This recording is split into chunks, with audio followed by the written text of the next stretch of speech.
Guys, it is August 14th, and you've probably seen some news that have come out over the last couple of days here with respect to what's going on with the FHFA. I thought that there'd be some interesting stuff to get into.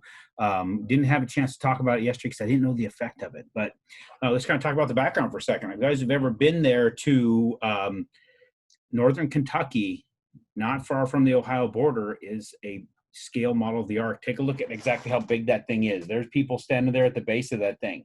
So I was there just a little over a year ago with my wife Rizzo, and that's her right there. As you can see her down there in the camo, because it was raining at the time, and that's what I have for rain gear is my hunting gear.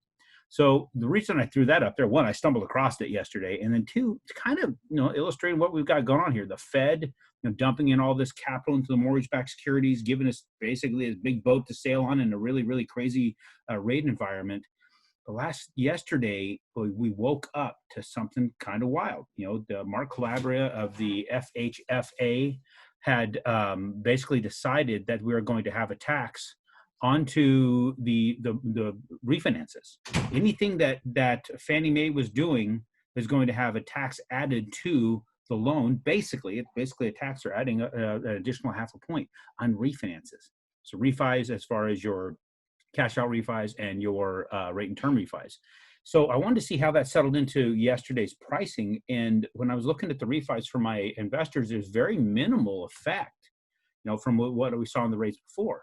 But where we saw a massive effect had to do with your owner-occupied stuff. Take a look at this. So here's the owner-occupied loans, for the Fannie Mae 2.0, right? So this is the lower coupon.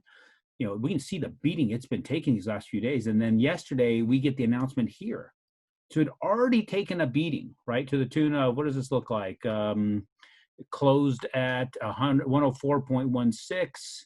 And by the time we got there, it was 103.63. So, man, that's 70 basis points basically we saw as a beating. And then they're adding another 50 to the cost. So that ultimately, as if it went from 103.63 down to 103.13 is basically what it is. It had that type of an effect on it because that's what it's going to add to the cost of those loans. But that charge does not start coming till anything that's going to be delivered till after September 1st. So what does that mean for the loans that are currently locked in? Those, I think they're going to be fairly safe. But anything that is being closed after September 1st is being assessed this charge. So go to Mortgage News Daily. Right there on the front page, you can click on this MBS Day Ahead. Our rates ready to be done with this correction. So take a look at what's going on here. We've seen they're referencing about what's going on with the rates and the big swings in here, and that's what we saw with the Fannie Mae 2.0. This is actually referencing the U.S. Treasuries.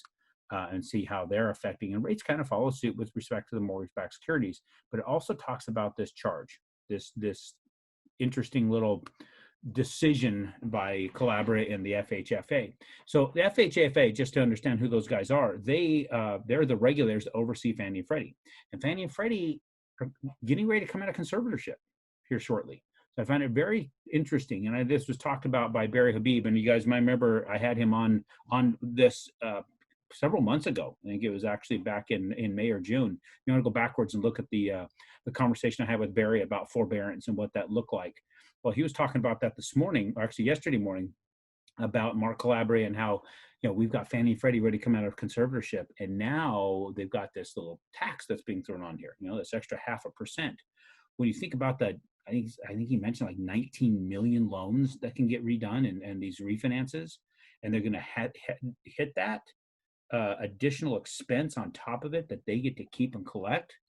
That's a good way to come into going from a public company basically, or a company that's kind of owned by the government, if you will, or overseen by the government, that government sponsored entity. That's why they're called GSEs.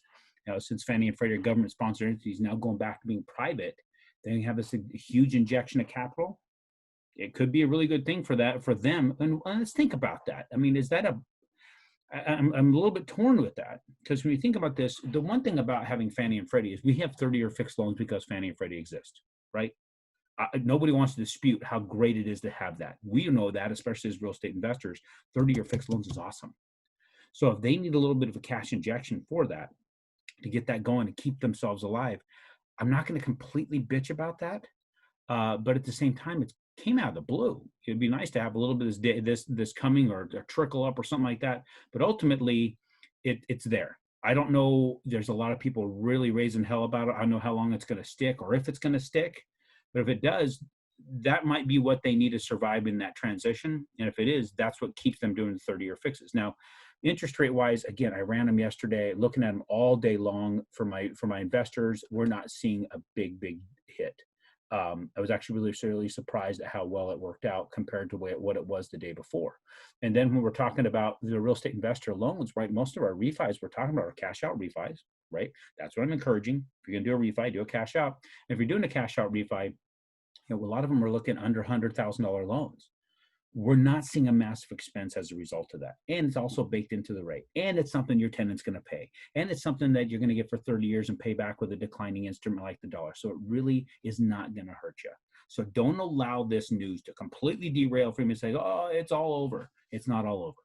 In fact, I'm seeing very little effect on you guys. The people refinancing their homes right now, their primary residences, those bigger loans, for those lower loan sizes, those lower coupons, they're getting punched. They're getting punched kind of hard. That's a big number. $200,000 loan, that's $1,500 difference in either the cost for that rate or what it would have been, and that maybe 1/8 of a percent, possibly 1/4% influence on the interest rate. Then we saw the market moving very negative. We're not in that same position for the investors. So you investors, don't stress about this. Not a big deal. If you need to be talked off the ceiling, set an appointment with Samantha on my team, and we'll talk it through. But you're on a safe structure in this flood. My investors be able to sail safely in this and be protected from the waters that are coming. I think that we're going to be in really good shape when the market shifts and things get ugly out there. You're going to be on board the ark, and you're going to be able to sail safely and be able to take care of your family because you thought correctly. You got into your real estate investments, you built your portfolio, and you're able to weather a lot of those storms. So appreciate you guys. We'll talk to you again real soon. Remember, get the books, subscribe to the Quit Jerking Off Initiative.